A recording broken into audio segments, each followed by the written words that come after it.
Mirëmbrëma dhe mirë se vini në debat për një me. Jemi në muajin e tretë të fushatës zgjedhore lokale, e cila është shoqëruar me numër të madh të dezinformatave dhe gjuhës urrëties. E tash, në fund të fushatës, pasaksitë dhe të pavërtetat të kundër kandidatët dojmë i diskutu sepse ato e kanë shoqëru fushatën. Përveç kësaj, në vend është dokumentu edhe ndërhyrja serioze e dezinformatës ruse edhe gjatë këtyre zgjedhjeve. Sa kemi qenë të cënum nga dezinformata gjatë këtyre zgjedhjeve, do të diskutojmë me njerëzit që punojnë në fushën e dezinformatave dhe organizata që po punojnë në këtë, e Rezorta Deli Bashzade është njëna prej studiuseve të kësaj teme, edhe vjen prej organizatës D4D që ka bo shumë monitorim të dezinformatës në përgjithësi. Pra nësaj është Visar Prebreza, kolegu im që e mbikëqyr krypometrin, që është vegla e cila e mod vërtetësin e informatave dhe prodhon artikuj lidhur me dezinformata, dhe Kreshni Gashi, kryeredaktor në Kallzo.com. Por nisim Rezort me ty e keni monitoru ndikimin e gjuhës urrëties gjatë fushatës. Tregom çka o vlerësimi juj për këtë fushatë njerë. Faleminderit tjetë, së pari pjesën e monitorimit të fushatës zgjedhore dhe gjuhën e urrëties, kemi fillu 2 javë para se të filloj zyrtarisht pjesa e fushatës zgjedhore, me që mendojmë nga monitorimit e kaluara që intensiteti më i madh është në para fushatë, sepse nuk e kap ligjin në pjesën e zbatimit dhe ndëshkimit të saj, andaj kemi pa një intensitet mjaft të lartë subjektive politike. Pastaj kjo ka shku duke u zbe në javët e fundit të fushatës zgjedhore. Ka qenë mjaft aktive nga të gjithë aktorët, nga të gjithë pjesëmarrësit në këtë proces zgjedhor, si nga kandidatët për kryetar komune, gjithashtu dhe nga kandidatët për këshilltar lokal në të njëjtin nivel. Pjesa më e madhe e qytetarëve kanë shfrytzuar platformën Facebook për të kthyer komente, për të pasur edhe gjuhë të urrëties, komente negative ndaj kandidatëve në komunat e tyre respektive. Megjithatë, një rol kanë pasur edhe media dhe portalet online në këtë drejtim, në shpërndarjen e artikujve, qofshin ato lokale, qofshin ato nacionale, dhe jo gjithmonë për krajet e kandidatëve, po edhe me artikuj që shpërndarin gjuhë të urrëties në këtë drejtim.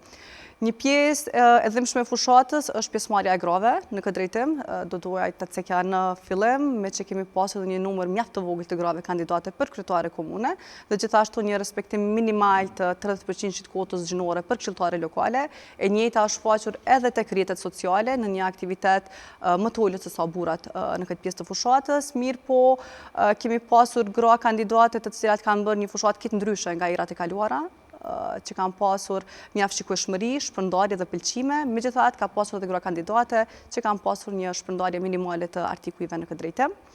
Çka ka karakterizuar tjetër është pjesa e komunave serbe, kryesisht subjekteve politike serbe nga komuniteti, të cilat kanë pasur një aktivitet minimal në rrjetet sociale, për të mos thënë fare disa prej tyre, veç në baza ditore i kemi përcjellur faqet e tyre në Facebook, Twitter, në platformën TikTok dhe YouTube. Kemi vërejt që nuk ka postime, me që kanë shfrytzuar më shumë fushatën ta bëjnë derë më derë, duke u takuar me qytetar, dhe jo të shfrytëzojnë platformat të cilat ditëve të sodit janë shumë të përdorura si në mediat sociale në këtë drejtim.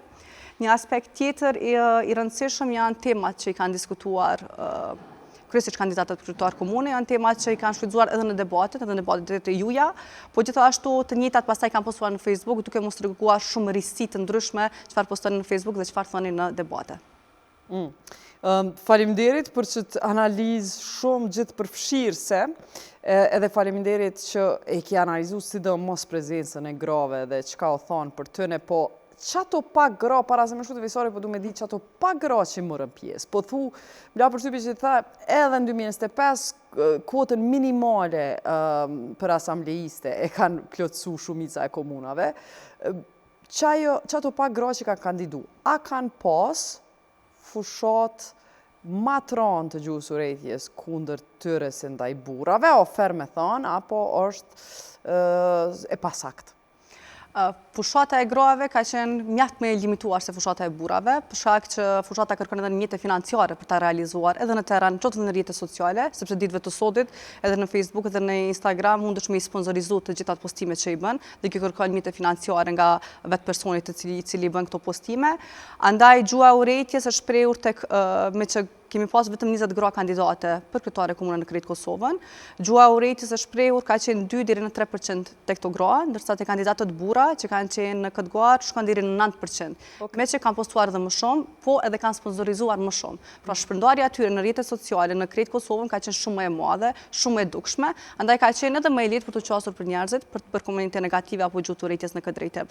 Nëse e marrim me numër sa janë të nominuara gratë dhe burrat, atëherë mund të themi se është një shpërndarje barabartë e gjuhës së urrejtjes, me që këtu janë vetëm 20 gra dhe kanë deri në 2 deri në 3% gjuhë të urrejtjes, dhe mirë po kjo gjuhë e urrejtjes është e shpërndarë vetëm tek gratë të cilat kanë bërë fushat më aktive në këtë drejtim, siç e kemi kandidate nga komuna e Deçanit dhe nga komuna e Pejës që kanë marrë përqindjen më të lartë në këtë drejtim, ndërsa tek burrat i kemi rastin e përparim Ramës dhe rastin e Urani Ismailit në këtë drejtim. Do thotë nëse e shohim në shpërndarje sa janë të nominuar dhe sa kanë gjuhë të urrejtjes, mund të themi se është njësia e barabartë e shpërndarjes në rrjetet sociale nga monitorimi që kemi bërë. Mirë, kjo e përfshin edhe pjesën e portaleve online në këtë drejtim, të cilat kanë shpërndar artikuj ku titujt që domosdoshmërisht kanë qenë të njëjtë me përmbajtjen që kanë pas në këtë drejtim, dhe shumë herë qytetarët janë frustruar nga kjo, pasi që kanë hapur artikullin për të lexuar një lajm, qoftë për një kundërkandidat që nuk e kanë favorizuar ata, mirë po kur e kanë pasur që s'është lajmi i njëjtë, kanë filluar me komentuar gjëra negative në këtë drejtim.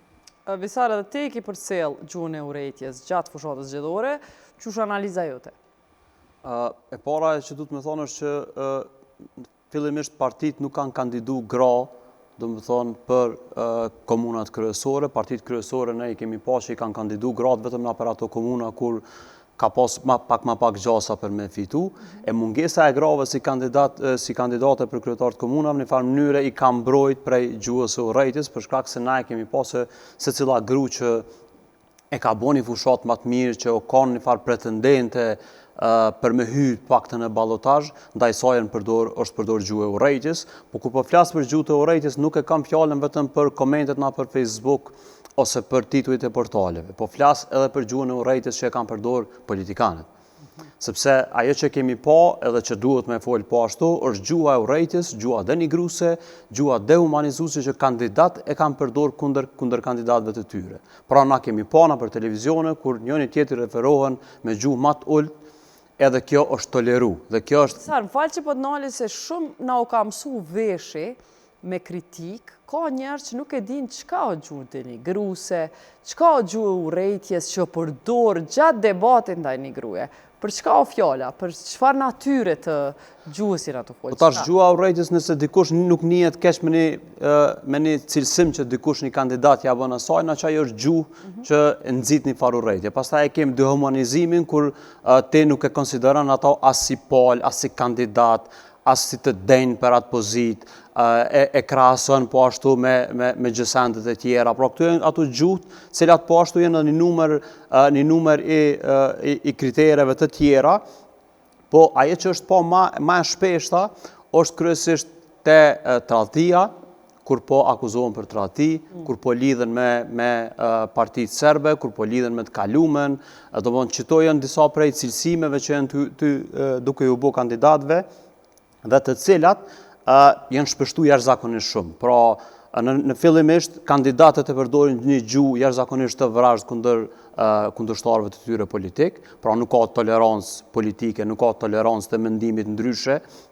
Pastaj, kjo eskalon totalisht në për rrjetet sociale. Sepse në për rrjetet sociale, përveç që titulli prej portaleve po vendoset, theksi po vyet të ajo gjuha urrejtjes që ja ka thonë një kandidat kundër kandidatit tjetër, qytetarët e çojnë zakonisht një shkallë më tutje. Qytetarët do me thonë gjithmonë në për komente ka gjuhë jashtëzakonisht të urrejtjes dhe çka është më e keqja, na jemi duke pa portale që po hapen fiktive, edhe jemi duke pa mbi gjitha profile fiktive, cilat pra përmes... Ajo qitë portale të reja gjatë qytetën e zgjedhjeve? Jashtëzakonisht shumë. Gjatë zgjedhjes? Jashtëzakonisht shumë. Domethënë kemi pas portale që janë hap, cilat janë kryesisht në për emën të komunave, qa po dijune, Fush Kosova, jo News, jo Pres, jo Ase, jo Kse, Mitrovica, dhe kryesisht janë këtu shmëdon janë dalë sikur këpurdat mas shiut në prag të zgjedhjeve, edhe përdorin gjuhë të urrejtjes, përdorin video gjysmë të rreme, përdorin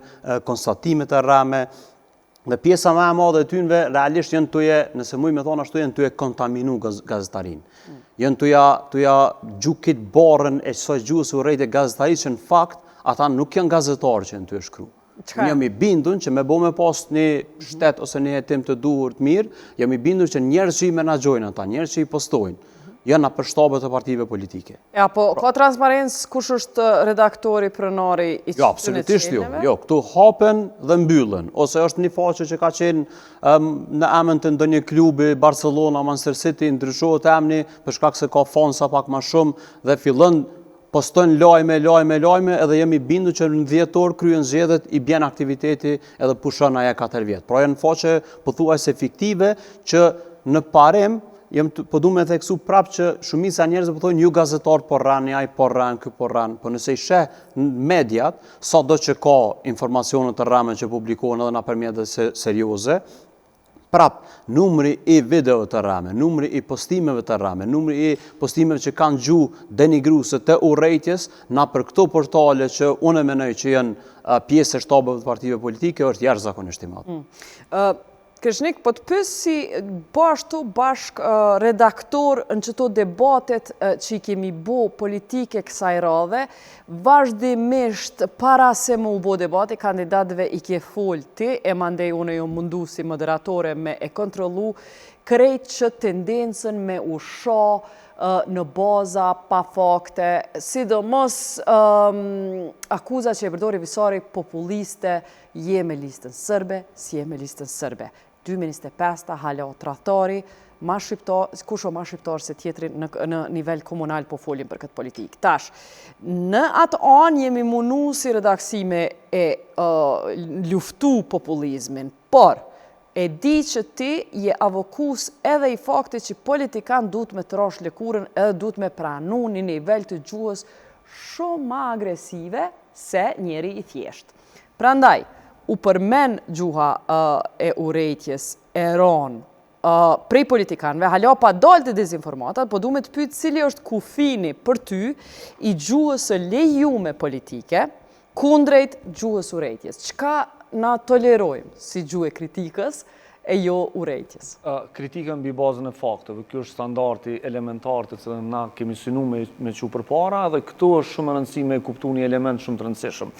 Këto zgjedhje krejt kandidatëve ju kemi tregu që debatet mbahen mbi standardet e fact checkut, pra të verifikimit të fakteve, dhe një pjesë e kandidatëve janë tut me ardhur në këto debate.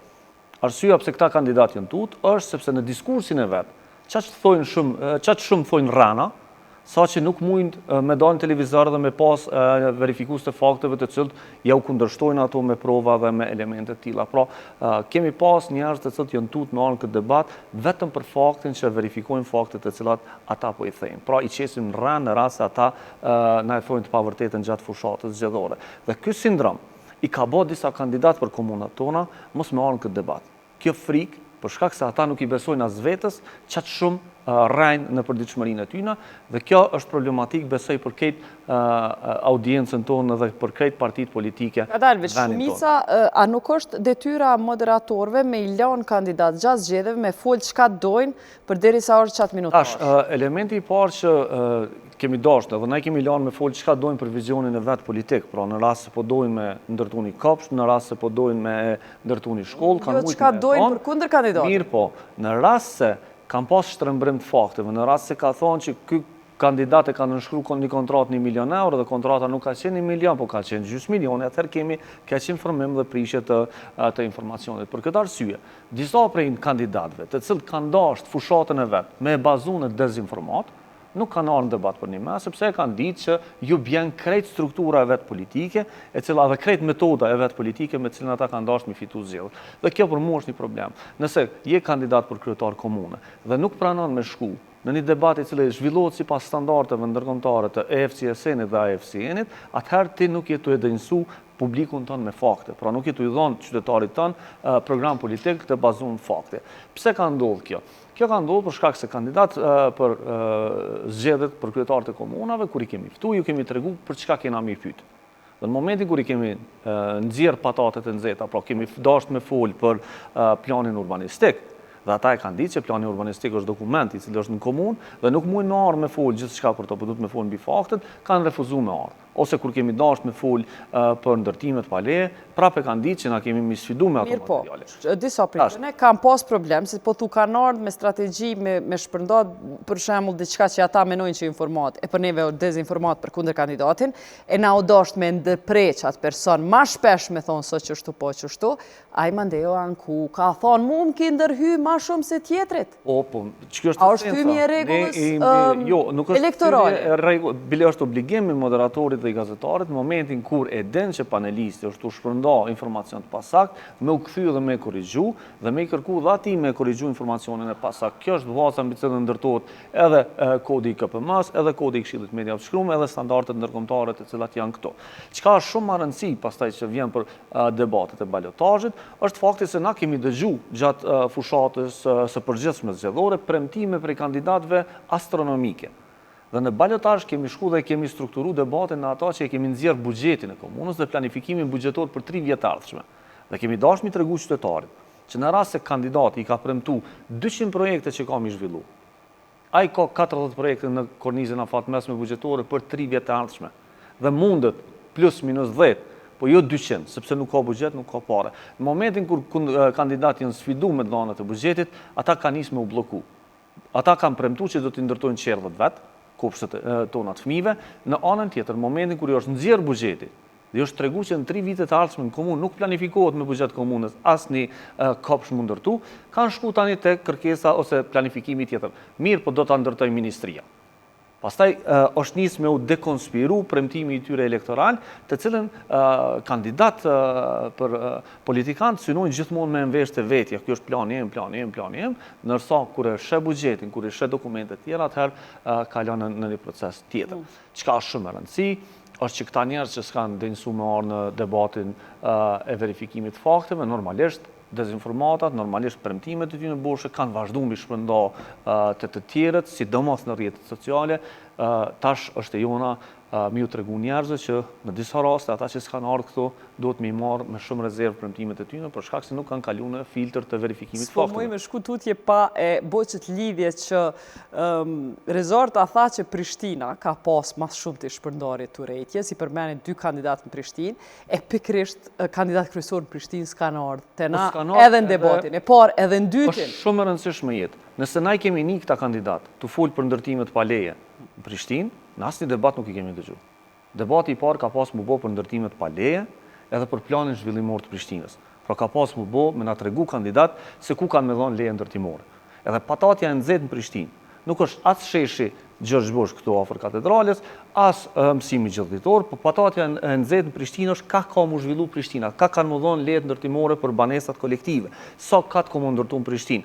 Edhe asnjëri prej kandidatëve nuk mundet me na tregu neve sa ka të komu ndërtu në Bejtan, sa ka të komu ndërtu në Kodër Trimave, sa ka të komu ndërtu në lagjen Kalabria, për shkak se po ta tregojnë këtë punë.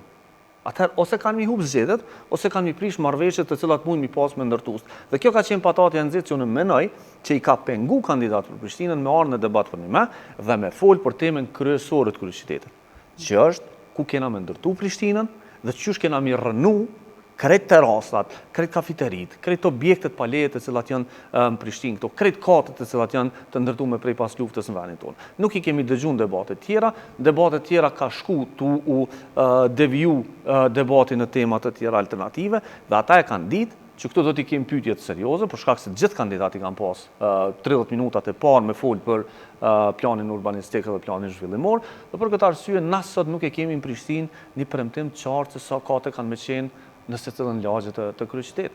Rezorta, je me një panel gazetarësh e ediqit të 3 natë, cilë të rethojmë ty, jemi të prirur me mbikëqyr me fol për dezinformatën që ka shpërnda politikani, se ka herthojnë njëri se shef vetën. Për që ato ty po du me të pytë, qysh kena raportu mediat? Me qenë politikant këtu, me ty në panel, ata këshin thonë, mediat i kemi katastrofë të shpërnda dezinformata. Për që ato na nuk jemi për mashallah, deri tash po i kritikojmë që ata e kanë shpërnda gjuhën e urrejtjes, ata s'kanë orë në debat se dojnë me rajt, mirë po, qysh jemi kallëzu na, mediat, gjatë fushatës zgjedhore? Ne si D4D, për të hetërën e tretë me radhë, duke i përfshi 2 raunde të zgjedhjeve lokale dhe 1 raund të zgjedhjeve nacionale, kemi bërë në shkrimin një deklarate të mirësjelljes në rrjetet sociale mes subjekteve politike, përfaqësues medjave, si dhe përfaqësues organizatave të shoqërisë civile, të cilat janë më të specializuara në monitorimin e proceseve zgjedhore dhe dhënien e komenteve, duke u bashkëndruar gjithashtu edhe me KQZ-n. Nga kjo deklaratë, ku kemi punuar bashkërisht me këto 3 grupe, kemi ndërtuar një kod të mirësjelljes në bazë vullnetare, ku jemi zotuar që nuk do të shpërndajmë gjuhë të urrejtjes, nuk do të shpërndajmë dezinformata, do të respektojmë të tjerët në rrjetet sociale, do të vetë shkruara dhe vetë nënshkruara nga të gjithë ne. Mirë po, gjatë monitorimit ton më shumë se 1 muaj, kemi vërejtur që kjo është shkelur pikërisht nga vetë subjektet, gjithashtu edhe në rast caktuar edhe mediat në rrjetet sociale, ku shkelësit më të mëdhenj në këtë drejtim janë kandidatët për kuvende komunale. Thotë nuk i kemi kandidatët për kryetarët të cilët kanë bërë shkelje në rrjetet sociale, mirë po janë kandidatët për këshilltar lokal, të cilët në postimet e tyre kanë përdorur më shumë gjuhë të urrejtjes se sa që kanë thënë që do të jenë të kujdesshëm në këtë drejtim. Kjo pasohet nga mediat me 13%. Mirë, po këshilltarët i patën me 60%, ndërsa mediat janë me 13% që kanë pasur shpërndarje në rrjetet sociale, thotë nga portalet të cilat një numër i madh i tyre funksionojnë vetëm online. Na luvesh diçka, domethënë, po thu që kandidat për asamble kanë shpërndarë më shumë ti dezinformata. Gjuhë të urrejtjes në rrjetet sociale, gjuhë të urrejtjes për kundër kandidatët e tyre ose për subjekte tjera. E kur po thu për kundër kandidatin është kandidatin për kryetar, kanë shpërndarë për kandidatin për kryetar të subjekti tjetër. Subjekti tjetër, qoftë kandidati për këshilltar lokal, qoftë kandidatit për kryetar komune, qoftë atakime tjera. O, veçat ka dojë që kjo statistikë për shkak se asamblejista janë ma shumë se kandidat për kryetar. Kandidat për asamblej ki me numër ma shumë, apo e ke mot si me thonë, për kokë banori proporcionalisht, apo e ke mot jo proporcionalisht? Për zgjedhje nacionale është shumë e lehtë, me që i kemi 120 kandidat brenda një subjekti politik dhe të shpërndarë në gjithë Kosovën. Kandidatët për këshilltar lokal është më problematike dhe është më detajizume. Pse? Me që i kemi mbi 5.000 kandidat për këshilltar lokal në 38 komunat të Kosovës.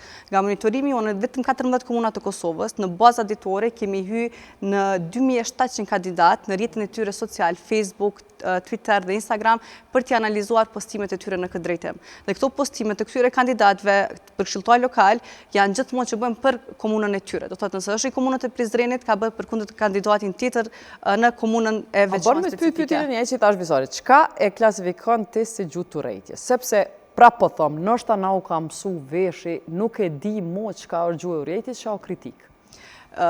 Kur monitoroni kohë të gjatë, e vren sa kreativ din me qenë edhe politikanët, edhe qytetarët për me shpërnda gjuhën e urrejtjes dhe për me ndërtu si fjali që jo domosdoshmërisht në shikim të parë të tingëllon si gjuhë e urrejtjes, por kur fillon me analizu ka aspekti social dhe psikologjik, e sheh që ka përmbajtje të tillë. Ndoshta një shprehje një pas çare pa e bo një metodologji për me definu punën e gjuhës urrejtjes. Çka o metodologjia jote që e ke përdor e D4Ds, organizatës tënde, për me detektu qatë gjuhë?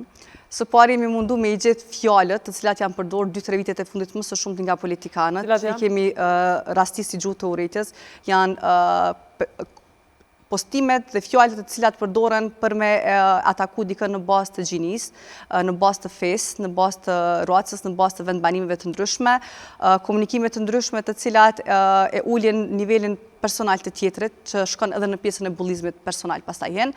Është kategori mjaft e gjanë fjalëve të cilat i përdorin qytetarët, por gjithashtu edhe politikanët që ndonjëherë mundohen me i ngërthy brenda fjalive të mëdha, që është shumë vështirë me kap se çka ka dashur me thonë në këtë drejtim. Mirë po, e shohim se qytetarët në raste të caktuara nuk e ndjejnë si gjuhë të urrejtjes, me që e përdorin edhe në diskutime në ambiente të ndryshme, në kafe të ndryshme në shoqërinë e tyre, dhe ndoshta një komunikim që për ne mund të jetë gjuhë e urrejtjes sipas konstatimeve të ndryshme ndërkombëtare dhe librave literaturës së ndryshme, ndërsa atë nuk cilësohet si e tillë. A bën me të pyetën në fund, në raport juaj a ka dalë me referencë fusnot sakt kush e ka përdorur çat gjuhë edhe çush ka qenë definicioni, apo nuk e keni ekspozu personin, po e keni rujt atë nuk e keni qitë në raport. Në fakt nuk i ruajmë hiç, është naming and shaming, secili postim që është bërë është i ruajtur në formë të fotografi screenshot, e cila pastaj publikohet në raport dhe e shohim kush e ka thënë. Raportin në fund të muajit do ta publikojmë, kështu që të dhënat e para i prezantova këtu, me që ende jemi duke i bërë analizat e tilla. Secili postim që është bërë, sepse ka raste kur politikanët brenda 24 ore bëjnë një postim, e shohin që nuk ka ndoshta shumë reagime, shumë komente dhe e fshin atë postim. Kështu ne mundohemi në momentin që bëhet brenda 24 orësh me rujtësi fotografi, me datën e postuar, me kohën e postuar dhe arsyen pse i kemi cilësuar si gjuhë të urrëtitës apo si bullizëm. Pikërisht dashta me të pyet qysh e mbron veten prej kontestimit. Çka nëse politikanë kanë me kontestu kur ta qet raportin. Bashkë po më intereson a e ke dhonë rastin me EPO që ka mu përfshi në raport, a e din, asamblejistit që ka mu përfshi në raport, qysh ka me pas mundësin me reagu, nëse ata menojnë, si zakonisht, përvoja jonë në debat është që ata menojnë që përbojnë mas miri, që po ja kallëzojnë të vërtetën popullit. A ka me mujtë me kontestu? Është postimi i tyre vetë që kanë shkruajt. Do të thotë atë dhe nëse e kanë fshi dhe nëse kanë bohajt prej rrjeteve tyre sociale, ne kemi të ruajtur siç e ka shkruar në momentin që e ka postuar dhe me arsyen dhe qëllimin pse. A keni pas kontestime ndonjëherë? Kemi pasur nga analistë të ndryshëm, thënë të drejtën dhe jo nga politikanët tashmë disa vite, kemi pasur disa telefonata të ndryshme, sepse është përfshirë emri jonë ose fotografia jonë a mundëri me i hek prej raportit, po kjo nuk ka kaluar me që... Në këtë raport, a i ke analizu analistët, apo i ke vetëm monitorimin e gjuhës urrëtitës së politikanëve, apo të analistë? Është edhe një pjesë të disa analistëve, me që kemi pasur shumë debate në prime time, dhe kemi pasur në debate ka 6 analistë në njëjtën kohë, kështu që kemi monitoruar vetëm një pjesë të tyre që del mjaft e lartë përqindja e gjuhës së urrëtitës që ata kanë përdorur gjatë fushatës. Edhe ata i ke me screenshot ose me citat të ekspozum me fusnot, nuk është që janë anonim. Nuk janë anonim, nëse kanë thënë edhe në formë të videos ose në formë të reels të cilat i kanë bërë, këto janë të ruajtura edhe si video, edhe si reels, edhe si screenshot, secilin postim që i ka bërë secili politikan gjatë pjesës fushatës zgjedhore në këtë drejtim. Po du me dalë të pjesa e dytë të cilën e keni monitoru Visar, që është ndikimi dezinformatës ruse në zgjedhjet tona. Sidomos është kogja e rol me menu që në zgjedhje lokale Rusia ka interes me ndiku në Kosovë. Pse? E kemi po dhe na dhe jemi shoku për i dhonave. E kemi bo një monitorim të 4 mediave të kontrolluara prej Kremlinit, pra që janë të kontrolluara direkt, që është agjensia ruse e lajmeve, është Russia Today, është Pravda dhe është Sputnik, pjesa në Serbi. Na i kemi monitoru këtu 4 media dhe e kemi po një periudhë 56 ditore, prej fillimit të muajit shtator, pra një javë para se me fillu fushata, deri në përfundim të zgjedhjeve kur janë dalë ato rezultatet. Dhe rezultatet, numra që i kemi marrë kanë qenë kogja shokues, për shkak se e kemi pa që këto media i kanë publiku 353 artikuj, që i bjen mesatarisht 6 artikuj, mediat ruse i publikojnë për Kosovën, zgjedhjet në Kosovë, brenda ditës. Pra 6 artikuj brenda ditës ja kushtojnë mediat ruse Kosovës, zgjedhjeve në Kosovë. 6 artikuj për zgjedhjet, veç për zgjedhjet ta? Për zgjedhjet në Kosovë. Çka po ishin ato artikuj? Po artikujt janë të ndryshëm dhe ata e kanë për artikuj që i publikojnë, shpesh herë i marrin edhe disa ngjarje që kanë ndodhur në realitet. Qoftë në incident, qoftë në vendim të KQZ-s, qoftë në deklaratë të ndonjë politikani, po çka bojnë mediat ruse është që e çojnë, një hap matutje. Zakonisht në secilin informacion të vërtet, i vendosin ato narrativat e tyre. Për shembull, nëse ka ndodhur një incident dhe o bllokuar një rrugë dikun, ata i thonë që kjo rrugë o blloku për shkak se qeveria në Prishtinë, që quajnë ata, domethënë qeveria e Kosovës po synon me i pengu serbët me marrë pjesë në zgjedhje. Ose nëse ka ndodhur një vendim i KQZ-s për mediat, për gazetar, për listën serbe, edhe ata këto e përkthejnë si tentativë për me i largu serbët prej vendimarrjes, prej udhëheqjes së komunave. Për çfarë periudhe kohore jemi të folë që ka pas 6 artikuj në ditë për Kosovën? Prej fillimit shtatorit deri para një javë, ka qenë diku 56 ditë, prej fillimit shtatorit deri ka fundi i muajit tetor, mesatarisht 6 artikuj në ditë i kanë publikuar mediat ruse. Shumë interesante, kjo e dhonë, kur e ke qit analizën me atë marimangën, shpërndane, kontaminimi i i dezinformatës ruse ka qenë e pabesueshme për mu që kjo energji, këto pare hargjohen për zgjedhjet tona lokale. Për që ato po du prap me të pyet kur po e qesin artikullin, në qka po bazohen? A janë burime mediat e Serbis, Tanjugu, kush o burim i informatave se po supozoj, ose gabim po supozoj, që korespondent nuk kanë në Kosovë. Russia Today, Pravda, janë disa gazetarë që raportojnë edhe prej Kosovës. Pra janë disa gazetarë që na e shohim fotografinë emrin që publikojnë. A janë ata gazetarë sërb, rus, shqiptar? Nuk e di, në bazë të emrit nuk e di, në bazë të nacionalitetit, po pak është të rëndësishme. Është të rëndësishme që artikulli pa marrë parasysh a shruhet për një gazetar që ka emrin në mbi emrin apo është gjenerik, sepse rrjeti Pravda i ka artikuj gjenerik, pra që gjenerohen në mënyrë automatike prej kompjuterëve të mëdhenj dhe publikojnë, por kryesisht ato bazohen në lajme që kanë ndodhur, që janë shpërndana për këto fillimisht na për media që janë reale. Kjo Pravda i merr, i gjeneron që ato lajme i përty pak dhe i ripublikon, por është e rëndësishme që na për këto artikuj ka dezinformata për Kosovën. Ka dezinformata për mënyrën qysh misionin e KFOR-it, do të thonë për çka arsyeja pse është KFOR-i këtu. Ka dezinformata dhe shtrembrohet secili vendim, secilë deklaratë e institucionit të Kosovës, e kryeministrit, e KQZ-s dhe të tjerat. Dhe çka është më interesantja, se për shkak se përveç që i kemi mbledh dhënat edhe kemi kqyr pse po i bojnë këto, do të thonë, cila është arsyeja që është rrit volumi i artikujve që këta i publikojnë për Kosovën. Sepse media ruse. Para se me shkutit po, po më intereson pse e bojnë, po, a dallon që ky 6 lajme në ditë prej lajmeve që kanë prodhu jashtë zgjedhjeve? Thjesht që ti i ke këshyr edhe para zgjedhjeve. A ka so lajme në ditë jashtë zgjedhjeve? Ato, krahasim me zgjedhjet që janë marrë në shkurt, tash ka rritje të volumit të artikujve. Ka rritje dhe ne kemi hime dhe kemi studiu pse është ndodhur kjo.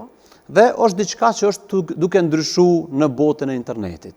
Për shembull, ka studime që thonë që shumë prej njerëzve e kanë lënë Google-in si makinë e kërkimit, pra nuk hinë në Google me kërku diçka për Kosovën, informacion. Mirë po shkojnë për ChatGPT, Gemini, ose do më thonë aplikacione tjera të inteligencës artificiale, po, cilët ata i kërkojnë për shembull informacionet për Kosovën në ChatGPT. Dhe studimet po thonë që synimi i Rusisë ka kalu, do më thonë, kjo ndryshim ka bo që dhe strategjia e Rusisë me ndryshu.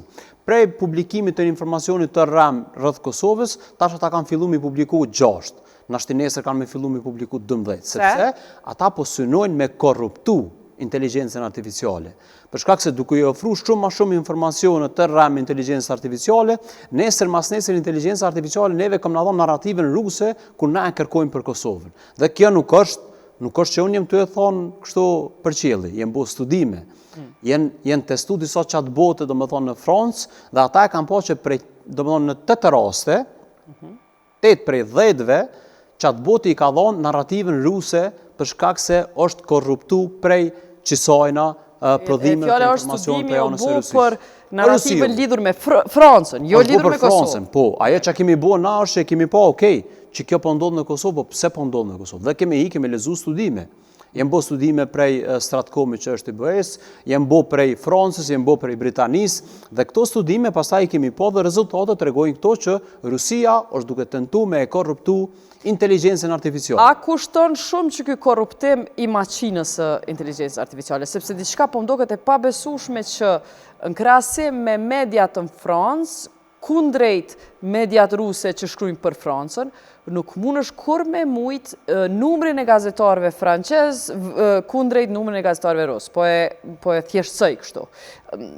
Me fjalë tjera, a duhet shumë me harxhu? A varet pi sa harxhon pare? Duhet. Do të thonë, fakti që Pravda ekziston në 83 gjuhë të botës, kjo nënkupton që ata investojnë. Ka njerëz në këto. Edhe në Pravda ekziston në Shqip. Edhe në Shqip është. Edhe çto kështu e thonë. Domethënë artikujt për Kosovën nuk publikohen vetëm në rusisht. Publikohen edhe në anglisht, edhe në frangjisht, edhe në këtë gjuhë të tjera të botës. Dhe me gjasë inteligencë artificiale pastaj merr varësisht prej cilën gjuhë e ka bazë, mënë qatë informacion me thithë shumë ma letë se sa një informacion që e publikojnë në në kalzë. Na shumë edhe prej punës që na e boj me inteligencën artificiale. Për shembull, në varësitë e kërkesës, kur ja kërkon burimin, shpesher të referon të disa portale që nuk janë kredibile në Kosovë. Po për shkak se e kam përkthy kontentin e vetë në gjuhë të tjera, ai merret si primar për inteligencën artificiale si burim. Krishnik, po je avokus gjithmonë debatit i thut na duhet me i trajnu institucionet me u marrë me që dezinformat, se është nivel, po ndodh në nivel nacional.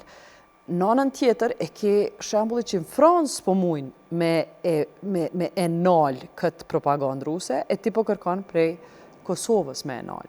Ovesh na duhet me krahasu gjendjen në cilën jemi na, si shoqëni dhe gjendjen në cilën është Franca si shoqëni për mu përballë me problemin e dezinformatës. Na nuk do të marru që na jena në fund të testit të PISA-s. Dhe na kena qytetari i cili nuk mendon në mënyrë kritike.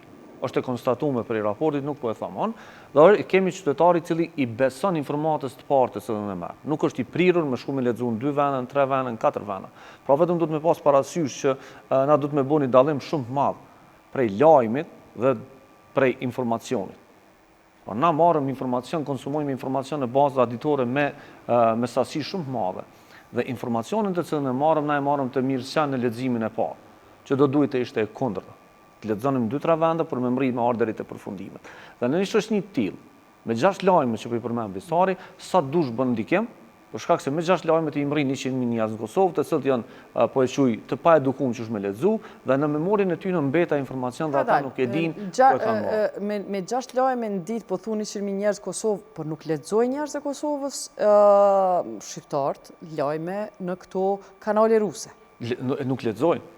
Lexojnë në faqe tjera të cilat e ritransmetojnë, të cilat e ripërpunojnë. Çfarë interesi ka faqja tjetër me ritransmetuar? Ka interesa financiare, ka interesa në disa raste edhe për shkak të padjenisë, por nuk e din fare që është të ritransmetu narrativë ruse, dhe në këto situata ti përfundon të shpërndon narrativën e tyne pa e ditë fare që është e tyne, ose pa e ditë burimin e saktë të informacionit. Si shoqëni, na nuk e kemi problem vetëm leximin. Na e kemi problem edhe rishpërndarin. Për shkak se ne e kemi thonë disa herë, qytetarët e Kosovës ma para ma tha dikush në kafe që të sanë, se e kish lexu dikon, se sa që hynë me lexu vetë. Dhe kjo është problem shoqënor. Tash nëse njerëzit janë të fol me tnime, njerëzit janë të fol me sanët që nuk e din ku i kanë lexu, atëherë na kemi problem serioz me e para edukimin se çysh me marr informacionin, po e dyta edhe me kredibilitetin e informacionit. E kemi përmend disa herë, politikanët tonë marrin vendime bazuar në dezinformata. Vendimarrësit në vendin tonë marrin vendime bazuar në informacion të pasaktë dhe të patrajtuar mjaftueshëm. Dhe keni parasysh që këtu e kena pas në debat për një me, kemi pas kandidat për kryetar të komunës, i cili thekje nuk i besoj shumë në raportit të performancës së komunave të cilën e bën Ministria e Pushtetit Lokal. Ato e kish fjallën Krishnik që ja ka bo vetëvendosja, se ajo... Tash kjo është problematike. Për shkak se nuk mundet vetëvendosja me t'i matë rrugë sa ti i ki, edhe me shku me vlerësu si pas një matematike, me pas ti të drejtën, për shkak se raporti performancës e kërkon, edhe e ka dhe të drejtën mu përgjigjë dhe mi kontestu të dhanat, dhe krejt në fund kur del i verifikum, 100%, dhe pas taj ti prap mu këthyën me kontestu raportin, në cilën ti ke që të dhanat tua, nuk u shku me APL-a mi mbledh, me APL-a vetëm ti ka verifiku, dhe kur i ka verifiku, i ka vendosë një formulë matematikore dhe të ka qitë rezultatin, dhe ti po e konteston prapë rezultatin e dhanave që ti vetë i ke raportu, atër kjo është problematikë. Ti ki besim në sistemin e MAPL-s apo të Ministrisë, administrimit pushtetit lokal, po qaj kundër kandidato që është opozit e Ministrisë, që nuk është vetëvendosje, a i s'ka besim. Problemi, nëse nuk i besem, nëse nuk i besem, nuk i raporton dhanat heq, si beson procesit, dhe thunë s'marë pjesë heq. A i po i raporton dhanat, sistemi mrena është publik, i shë sa shkolla i ke raportu ti, sa i ka raportu komuna tjetër, ki të drejt në rast se ta kanë pikzu gabimisht me kontestu, mirë po, për kryetarët e komunave është ma e letë. Jëm dali 27 atje në listë, si besojnë në raportet edhe ditën e mirë. Se është rrezik mos me i besu institucioneve tuja, veç pse se ki partin tonë. Atëherë si beson shtetit. Dhe kjo është qëllimi i dezinformatës ruse. Mos me i besu shtetit tonë, mos me i besu institucionet tona dhe me tentu, Ama ti me vetë po ndryshu. thu që janë politizu. Na themi që janë politizu. Ne themi që ka institucionet të cilat kanë problem me politizimin dhe këto e luftojmë. Mirë, po thu, raporti performansës është sa Tash, gram. na duhet mi besu një diçka në këtë vend. Në rast se ti e ki një raport i cili është transparent njëra që është bëhet, e ki të drejten me kontestu, rezultatet tua merren parasysh, për mu bo një vlerësim, mi u qit një komunë vendin e 27 atje ose 26, ata do të mi hartu 100 faqe dokumente. Është një ekip, janë 20 vetë që punojnë atë punë, dhe në rast se na nuk po i besojmë tash edhe aty në 20 vetëve, atëherë kemi problem. Kujt mi besu na marrim na i numëru shkollat në këtë vendin tonë. Rezorta po Tash veç se po du me përmend çdo jetë. Është fakti që jo gjithmonë këto zgjedhje na kemi dëgju situata reale. Pra, kandidat për kryetar, ata që kanë pas pushtetin, kanë synu që dështimet e veta në shumë situata mi atribu edhe administratës shtetënore dhe proceseve tjera. Pra, është shumë e rëndësishme qytetarët me kuptu që me pak kërkime në internet, në faqet e internetit, ata mund me i pa dhënat nëse këto që apo e premton kandidati është ashtu, ose është diçka tjetër. Valla, Kreshnik, shumë është e përhapun retorika që po mblokon Filoni, po mblokon Fisteku, për me pas e sap qytetari me hi në gjdo që si deklarate me shku me verifiku. A je sigur që është ka që letë, po thu, a retorika blokad, po ma ban për i natë, është retorik standarde, 50% e fushatës. Kemi pas për shumë një element shumë të rëndësishëm. Zakonisht kandidat për kryetarët komunës, ose kryetarët e komunave, ankohen në OSHP. Thojnë OSHP-ja po na blokon, e tjerë. Po kur i merr mi analizu vendimet, OSHP-ja nuk i kthen vendimet në rishqyrtim pa gjetë shkelje. Pra nuk është vonesa te OSHP-ja, është vonesa për shkak se zyrtarët e prokurimit komunë nuk e kryjnë punën mirë. Dhe kjo është problematik. Jo, akuza ma e madhe është që Ministria e Financave po blokon se s'po milshon paret. A është që kjo e vërtet? Jo, ajo është shkon me proces buxhetit, po mi merr paret po i dërgon te përmbaruesi, është tjetër gjë, për shkak se përmbaruesi ti zgjedh paret ku mi marr, mirë po. Tentativa që me shpall funksionimin e shtetit si blokad, për mua është problematike, për shkak se në të njëjtat rregullat lojës janë të gjithë. Nuk mundet Ministria e Financave, një komunës mi thonë, ty t'i jap paret sot, ty t'i jap paret nesër, sepse aty ka rregull strikt i cili zbatohet. Pra, tentativa gjithmonë me i fajsu institucionet e tjera për dështimet e politikës nuk është në rregull për mendimin tim. E kemi pa edhe në zgjedhjet qendrore. Pra, na kemi pas fajsim të institucioneve të drejtësisë në raport me ato pse qeveria nuk po mundet me luftu hala ma shumë krimin e tjerë. E në anën tjetër, ndërtimi një gogoli që është fajtori për gjithçka, është problematike, sepse kjo e krijon tani një klimë edhe një ambient ku politikanët notojnë shlirë, dhe qytetarët nuk i fajsojnë politikanët për mos punën e vetë, po e gjejnë atje një gjyqtar për shembull me një gjykatë dhe thonë gjykatësi është të blloku. Gjykatësi atje nuk është për me blloku, është për me zbatu ligjin, për me njeh procedurat. Po këta që si kanë kry procedurat mirë, normalisht që përfundojnë gjykatë. Po du rezart me një komentin tëm për qëtë statistikën e Visarit, cilën unë e kom përjetu kogja, si shok të mos ja kësha njoft metodologjin qysh i merë edhe i analizon edhe i evidenton se cilin artikull që e gjenë, kësha thonë është dhe egzagerume. 6 artikuj ditë prej Rusis, s'ka e sopë, si jemi na qendra e botës, mu marë mediat ruse me neve. Po, është qësh është, a kenaj spjegim pse Rusia mirët me neve edhe ri-amplifikon qëto dezinformata? Në fakt, një pjesë të madhe të kësaj të shpërndarjes lajmeve është çështja e edukimit medial, që të ne nuk ekziston që nga shkollimi i hershëm, lirëm në edukimin e shtyr. Kemi parë që prej mësimeve që nga klasa e parë deri në studimet, çfarë do që lexojmë në libër e marrim të mirëqen që është e vërtet.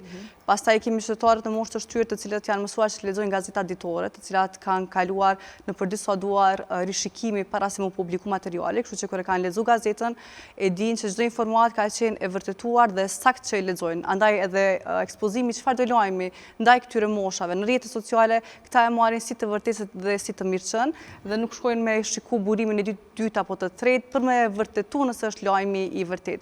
Çdo informatë që vjen nga secila gjuhë, qoftë nga Rusia apo mediume tjera që rishpërndohet në gjuhën tonë shqipe dhe lexohet, ajo aq më shumë ka shpërndarje. Me që nëse e shohim një portal e ka përkthyer dhe ka shpërndar këtë artikull, pastaj të dalin edhe 10 artikull tjetër të sponsorizuar tek i personi i njëjtë për ta lexuar informatën e tillë.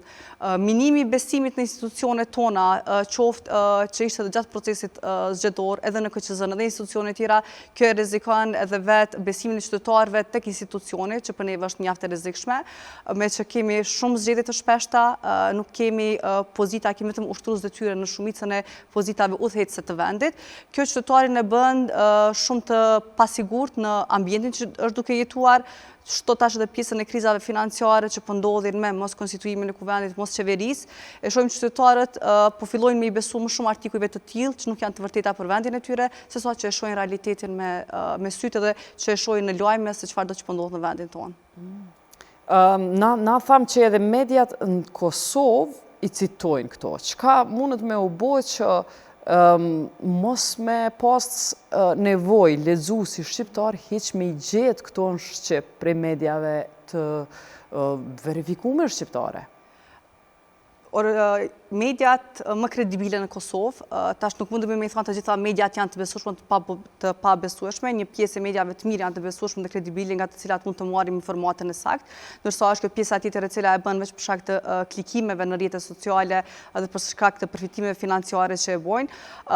Çdo kufizim i këtyre mediave cilësohet si kufizimi i lirisë së shprehjes dhe drejtave mediale në këtë drejtim, kështu që është mjaft e rrezikshme deri në cilën pjesë po i ndalojmë dhe çfarë po postojnë. Besoj që institucioni më i mirë është KPM-ja dhe KMSHK-ja të ndërmarrin masa në këtë drejtim përmes fact-checking që i bojnë informatave, vërtetësisë së lajmeve, besoj që është instituti më i mirë që do të mund të mirej në këtë drejtim, se sa çfarë do veprimi tjetër që do të ndërmerrnim për të ndaluar këto media për të shpërndar. Ata së pari po e shkelin vetë parimin e tyre medial duke shpërndar lajme të pavërteta për qytetarët e vet, këto portale dhe pastaj besoj që ndëshkimi është më së miri se ardhur. Mirë, Visara, mo të jemi të fol për idenë që media tona s'po dinë që po vjen prej Rusisë. A është kriju në ndërkohë na ju udhëzues apo ndonjë mos prej KPM-s dhe KMSHK-s me avizatu portalit qysh me detektu lajmin që vjen prej Rusisë? Kreshniku folë për KMSHK-n sepse kanë bo disa studime dhe merret në bazë auditore. Mirë pa ajo që po du me diskutu është realisht rreth pyetjes tone dhe përgjigje saj përket qëndrimit tam dhe mendimin tam. Unë mendoj që janë dy elemente, o nuk din, o marrin pare, sepse nuk ka alternativë tjetër. Edhe për që nuk din, na kemi pas 10 trajnime për me imsu çka është dezinformata, çka është narrativa ruse, qysh na servohet ajo, qysh na vjen ajo, çka do të me pas kujdes, çka do të mi shtuna që sajna që mi mu mbrojt prej sajna, dhe shpesher kemi pas pjesëmarrje të mirë, shpesher shumë prej media menojnë që din qash mirë sa nuk vin heq, në ndërkohë, kur na i analizojmë mediat e tyre, na shumë që vjen komunikata e Kremlinit, del një media të madhe në Kosovë, del qëndrimi i Putinit për luftën e Ukrainë, del komplet narrativa e Putinit për luftën e Ukrainë, që ka qenë operacion special, që do më thonë komplet narrativen, që nuk po du më i përsërit prap, e Putinit, transmetohet në një mediat të madhe të na pa asnjë ndryshim. Çka nën kupton kjo? Pa asnjë background shtesë, pa asnjë prapavi për me qi cila është e vërteta tjetër. Cila është e vërteta që e raporton BBC-ja. Pra, na si media, nëse na marrëm lajme dhe po dojna me raportu për shembull për zhvillimet në Ukrainë, na do të me pasi njëri i cili është i trajnuar dhe e din çka është narrativa dhe dezinformata ruse, në mënyrë që kur vjen një komunikat që tregon një deklarat të Putinit atje, na du të me qenë mjaftueshëm të meqëm që e marrëm atë komunikat dhe përveç asajna që na e përkthejna kryesisht prej mediave serbe, e vendosëm edhe çka po thot BBC-ja. Pra nëse na flasëm për numrin e të vrave, kaq po e thot Putini, kaq e ka thonë Zelenski, kaq po e thot BBC-ja. Pra që kjo është elementi bazik i gazetarisë, pra me i marrë gjitha burimet, me i marrë tripalet, dhe jo me e marrë një komunikat që del në për media, do më vjen prej Kremlinit, në mediat serbe përkthehet dhe vjen në gjuhën shqipe, shpërndahet në për mediat mëdhaja. Dhe kjo është mungesë e njohurive, nuk po du me thonë që është për kanë përfitime financiare sepse nuk e di, po i them që nuk po din. Sa i përket ndikimit, Kreshniku foli pak më herët te çështja sa janë të ndikuar qytetarë. Na kena bën të kalumën edhe eksperimente sociale.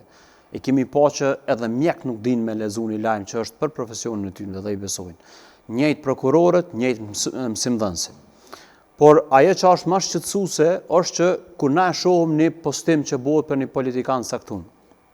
Edhe rastësisht kur në mramje dhe hidhe i këshyri dhe komentet që vinë.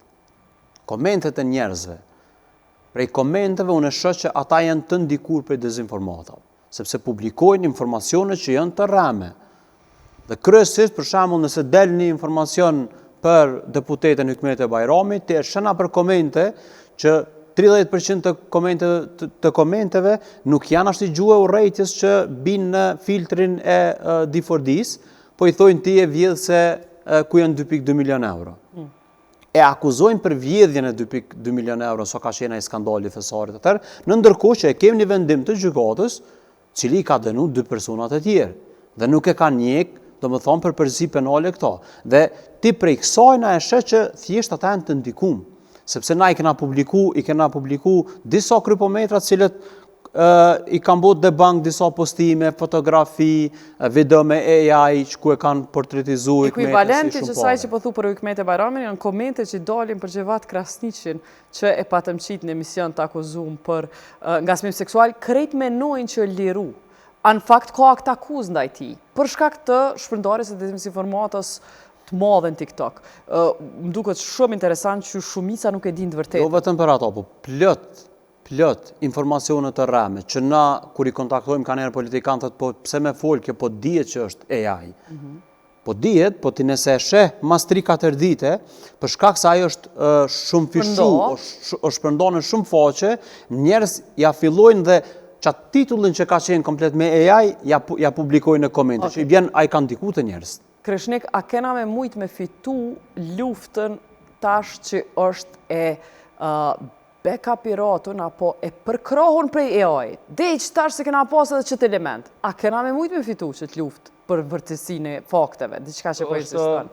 Është e njohur edhe në historinë e mediave, në historinë e zhvillimit të njerëzimit, që dezinformata ka shkaktu pasoja dhe vdekjen e miliona njerëzve, dhe shoqënia njerëzore ka reflektu dhe pastaj ka ndërmarrë masa, pra ka pas edhe shteti Amerikan, ka situata kur media e ka humbur kredibilitetin qatë shumë, sa janë nalë dhe kanë reflektuar dhe kanë kthy situatën 0-0. Dhe unë menoj që edhe si shoqëni, po dhe si rajon duhet me pas një reflektim edhe me tentu që situatën me kthym pikën 0 dhe me nis me marrë masa, kisha me thonë emergjente për me trajtu situatën, mënyrë që na me mrit të paktën qytetarët me ofru një informacion të saktë ose një platformë ku ata mujnë informu. Ajo që ka duhet me kuptu të gjithë. Prodhimi informacionit saktë është çështje e kushtueshme. Është çështje e cila kushton, është hulumtimi i cili kushton, është angazhimi i cili kushton. Pra, ajo që na e konstatojmë vazhdimsi është që media në Kosovë, në situatën që janë momentalisht, nuk kanë kapacitete me prodhu informacione të sakta, as kapacitete financiare, as kapacitete njerëzore. A kanë kapacitete për informacione të pasakta? Pas kanë kapacitete për informacione të pasakta? Sepse dezinformata nuk nënkupton pasaktësi. Nënkupton mos raportim të situatës të plotë. Pra na nëse i hapëm sot portalet dhe shohim që çka po raportojnë mediat e Kosovës për ato çka është ndodhur në Beograd, në protesta, na kena me marrë shumë informacione. Po aty ki vetëm informacion të përkthy. Nuk e ki një gazetar për Kosovës i cili shkon me raportu për atjet dhe me pru një informacion të pavarur për atë ngjarje që po ndodh. Kapacitetit i mediave të Kosovës me dërgu njerëz në teren për me verifiku sanat janë shumë të ulta. Nuk do me thonë vetëm vullneti për mos me prodhu dezinformat, por nuk kupton edhe kapaciteti që ti me e kuptu gjendjen reale me gazetarin tënë në teren.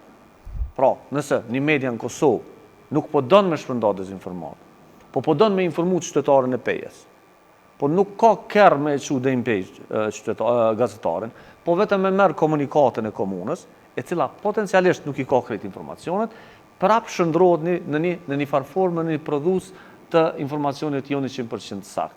Dhe kjo është ajo që media si vynë, kapaciteti që me e verifiku se cilin sen të cilin e merë. Pra, na nuk mujmë në se cilin situatë me i besu 100%, edhe informacionit nëse vjena i pej qeverisë. Së është dëshmu dhe në të kalumën, edhe në kretë historinë e njërzimit që edhe qeveria mundet me të rajtë. Për që të punë ekziston gazetari, i verifikon faktet, i merë ekspert, e merë opozitën, e merë shoqërinë civile, e tani e publikon njoftimin e qeverisë. Sot jemi vetëm të ripubliku, ose të riprodhu narrativat e cilat servohen prej politikanëve, prej analistëve, prej influencerëve, po dora e gazetarit është shumë e vogël në këtë punë, e dora e gazetarit është më e rëndësishme në këtë sferë. Për që ato, urna, për fund, kemi një minut? Dy elemente. Definitivisht gjatë fushatës kena pa shumë raportim të një anshëm. Pra na i kena pa disa prej medjave që thjesht kanë marrë anë dhe kanë publiku vetëm lajmet e njënës palë, njënës kandidatës e njënës parti, që është absolutisht në kundërshtim me parimet e gazetarisë. E dyta, ajo që na duhet me pa dhe me, që më donë se cili qytetar me kuptu, sakt, është që mos të menojnë që dezinformata na vjen vetëm si rren, ku ti e din që është e bardha në zezë. Ka njëherë edhe satira është si mjet jashtëzakonisht i fuqishëm me përçu mesazhin që dën dikush që X personi është i korruptuar ose X personi është hajn ose është shpion. Pra që të janë dy elemente. Dhe e treta, krahasu me zgjedhjet e kaluara. Në këto zgjedhje kemi një rritje jashtëzakonisht të madhe të dezinformatave të gjeneruar përmes inteligjencës artificiale. Në shkurt, unë nuk pata friksu shumë që kanë me përdor, mirë po ka qenë numri jashtëzakonisht i vogël që është përdor. Në këto zgjedhje, kemi gazetarë që nuk ekzistojnë, që ti i sheh, por si gazetare delmon para kamerë, kishën se po raporton prej një ngjarje për arrestimit të dikujna, është totalisht e gjeneruar përmes AI. Dhe ju kisha lut shumë qytetarët që me i verifiku sidomos të videot me AI para se me i besu. Faleminderit Visare Krishneke dhe Rezar, faleminderit shumë që si organizatit qeveritare keni vendos me qitë raport për këtë temë, se me të vërtet është punë e falenderueshme me i ekspozu politikanët, asamblejistat, edhe analistat, po e mirë pres raportin, kena me ftu apet kure qit një raportin e tash shikus ma dashtën me e ritheksu që prej shtatorit e deri më sot kemi qenë çdo natë me debat për një me ju kemi mundësu debatin e vetëm në vend të realizum mbi standardet e verifikimit të fakteve. Mas pari në rend parë, mi ju falenderu krejt stafit ton, gazetarve të cilët pas çdo emni që jo përdor edhe o akuzu dikur që s'ka qenë në salë prej ndonjë kandidati, e kanë kap telefonin, ja kanë mundësu që ati personi me thirë, kështu që është një ekipi tonë që e bën këtë punë. Pjesa tjetër teknike, faleminderit stafit teknik që ka bën mundun që 3 muaj me u transmituna prej një lokacioni tjetër në intensitet të tillë edhe me masi që mirët informata e sakt në post-produksion me shti deklaratën e që ati personit tjetër edhe nëse nuk ka qenë debat, do me thonë është një pun e hatashme që o bo për ekipi ton e masi është dita e fundit s'ko mundësi tjetër publike përveç ditës së fundit para zgjedhjeve me i falenderu gjithë që i kanë bot mundun qëto debate sepse është pun e koklavitun me u përkushtu në verifikim të fakteve. E mbi 110 kandidat jonë ullë që tu në studio edhe kam paraqit programet e tyre në debatin e vetëm që ka insistu me verifiku fakte. E tash unë e juve ju kërkoj falje për ata që kanë dezertu, sepse kushti jonë ka qenë me arë në debat vetëm në qëto kushte. E kemi pas politikanë që kanë dezertu edhe na nuk ju kemi mundësu edhe juve shikus që me i po që ata. Ka disa përshem ballotazh s'kan ardhë, pikërisht për arsye që ne vazhdojmë me insistu në verifikim fakteve, veç dijeni që të na ma me rëndësi është verifikimi fakteve dhe mos ndrimi i formatit, që në kupton gjithve me ju dhonë kod barabart, edhe nuk kemi pranu me ndru formatin për me i dhonë atyne ma të rëndësishmëve ma shumë kohë, për që ato ju s'keni mujt me i pak. Çmimi që kemi paguar që nështë ta kemi pas ma shumë dezertor se që kishit pas qef ju me i pa. Po, faleminderit atyne që kanë ardhur dhe që s'janë dezertor, edhe pa kandidat s'kishin mujt me i bo këto debate. Nesër është ditë e zgjedhjeve, ju ftoj gjithve me dal me votu edhe me zgjedh kandidatin që ju ka duk ma i miri, po edhe mas që rren mas pakti. Mas i jemi në emision verifikimit fakteve, të lutëm, mos e inkurajoni dikon që ka rrajt. Mos harani, nesër, ekipet e Kallëzoj gjatë fushatës zgjedhore, ekipet e Kallëzoj.com i kemi në çdo komunë. Edhe jemi të e mbikëqyrë procesin zgjedhor. Nëse ju na thërni, ne me njëherë e kemi, nëse na thërni për ndonjë paregullësi, ne e kemi njerin që mundet me ardhë dhe me e verifiku atë paregullësi, prandaj na telefononin 044 22 4498 ose hini drejt për drejt në Kallëzoj.com. Vazhdoni me na shkrujtë në Kallëzoj.com deri në emisionin e radhës mirëmbëjtje.